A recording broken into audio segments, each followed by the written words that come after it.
Hello folks, Mundane Man here, and today I'm at the Edmonton Auto Show at the Expo Center. I think there's a car auction in the basement. Mostly classic cars up for auction here. I loves me a Buick.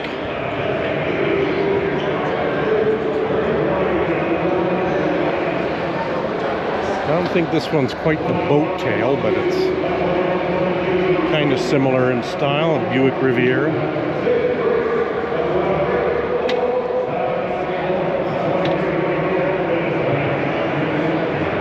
Probably has a 455 in it. I think these Rivieras all had that.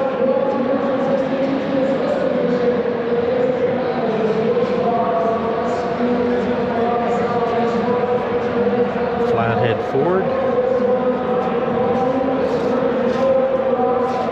Crestline Convertible.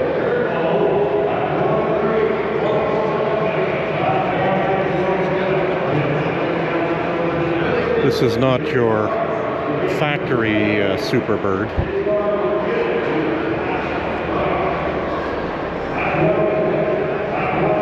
That nose was designed for aerodynamics, but it was piss poor for engine cooling.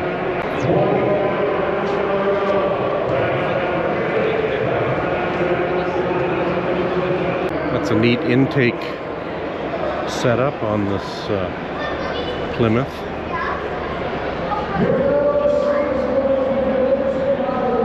Sport Fury customized.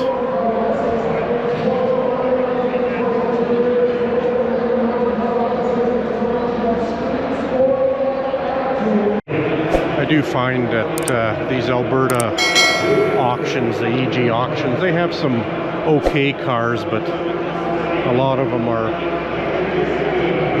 I don't know, I guess they're drivers more so than a garage showpiece. And maybe that's the way it should be these days. Drive the thing, don't leave it sitting in your garage all the time. 64 Galaxie 500 XL.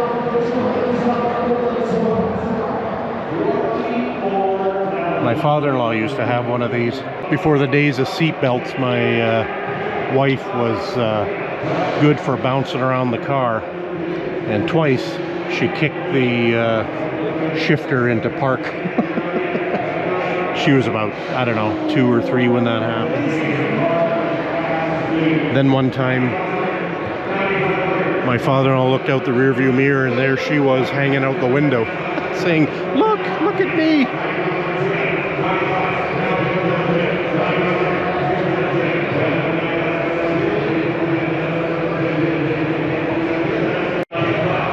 This is kind of my style too. Now this one's a lifted F-150 4x4, and it's trailer special.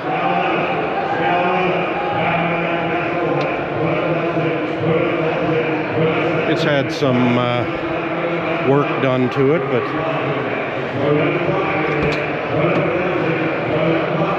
fairly good shape. I'd really be looking at the floorboards though. Seats out of God knows what, but stinks in here like gas. I imagine it has a 460 in it.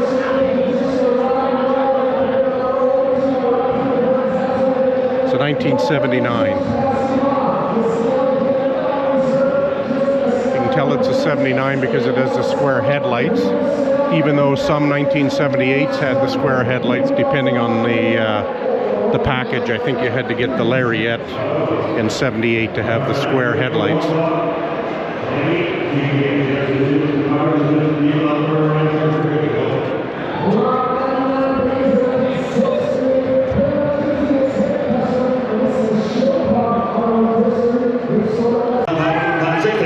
My cousin Rod Burnett auctioneering today.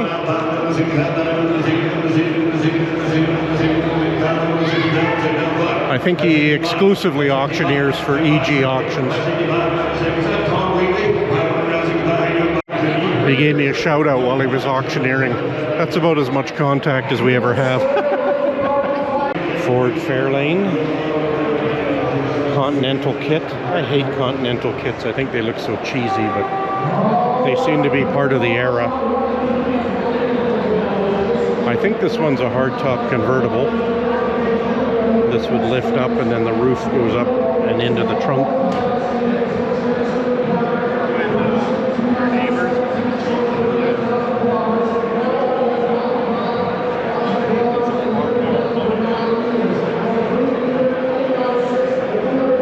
Again, not a perfect paint job, but looks like a fairly solid car. Something you could drive to the shows. Based on how ugly the color of this truck is, I hope it goes for an associated low price.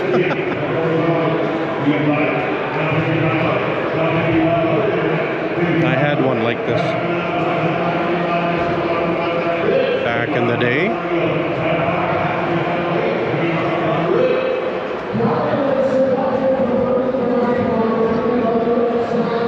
Seems fairly solid.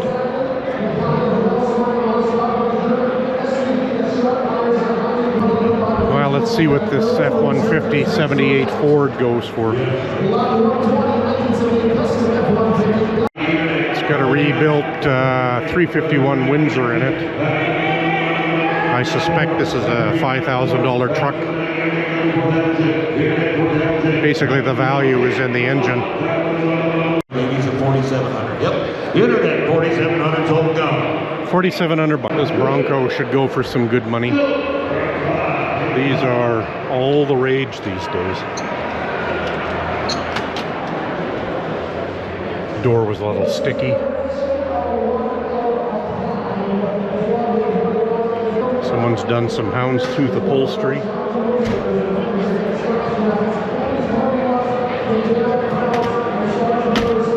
Looks pretty solid. So this is a 77, it says. So this must just before they changed them to the new body style.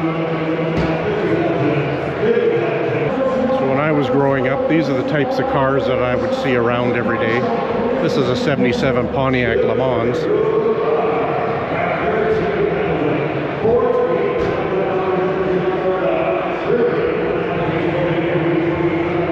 Starting to become collectors, I guess.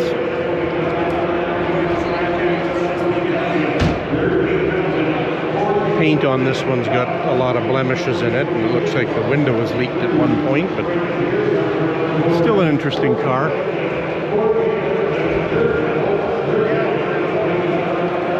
'66 Pontiac GTO. It's probably a 400. It's got the single pot of death brake booster, but it does have power steering and power brakes. Convertible.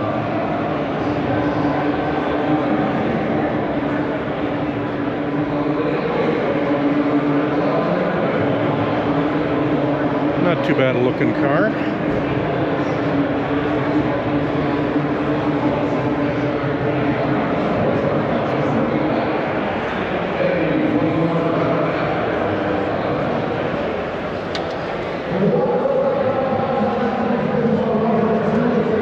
Original purchase price was $3,900 in Portland, Oregon. I think I said this was a 400, but it's actually a 389, which was the popular large V8 engine in the era. Mike Hall from Russ Valley Restorations. I think he's from the Salmon Arm area. I did a whole series of shows with him in it where he sold off his collection of cars. This here is my kind of Mustang. GT350 4-speed Shelby. I don't mind the color. I'm not sure about that gold stripe. It's probably how it was designed or imagined from Shelby. 351 with Ram Air.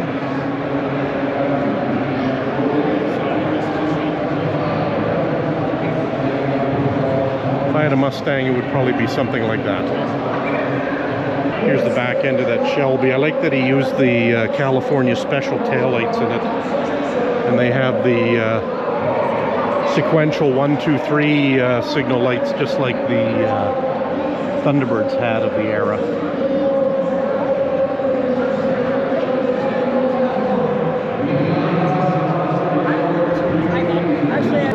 Ford Galaxie Skyliner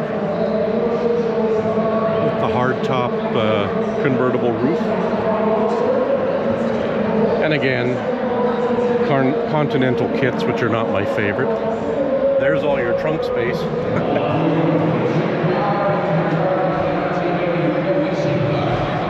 Somebody's added some gauges and a stereo, but the original radio is still in there.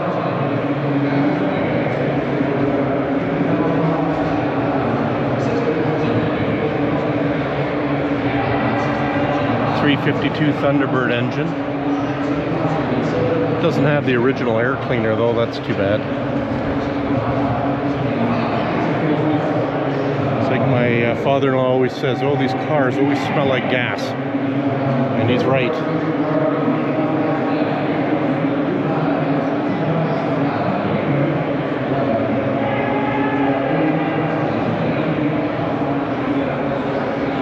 Still a nice looking car though. So much bright work, eh? Or stainless and chrome. Cost you megabucks to get things re-chromed if it was all pitted and everything.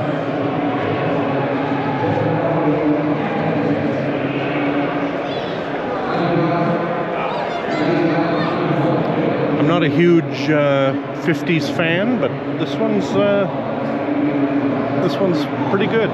I think this is my favorite Charger body style.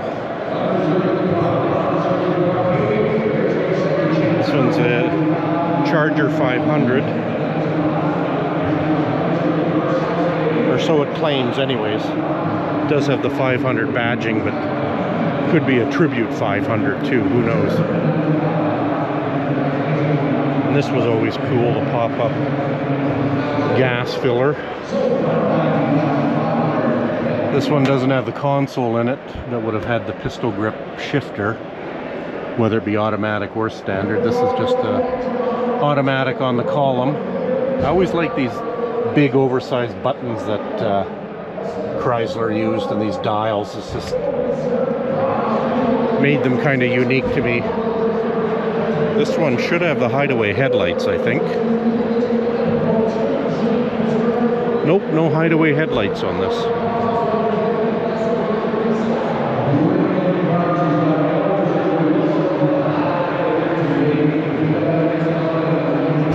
I wonder if the hideaway headlights were an option with a certain package, or if they didn't have that in '69, I'm not sure. Okay, so this is a '69 with the hideaway headlights. So it must be a certain package you would buy when you get the car. This is obviously not stock. This one has the RT package.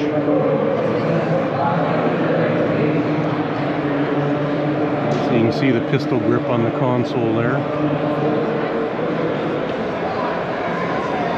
Vinyl roof.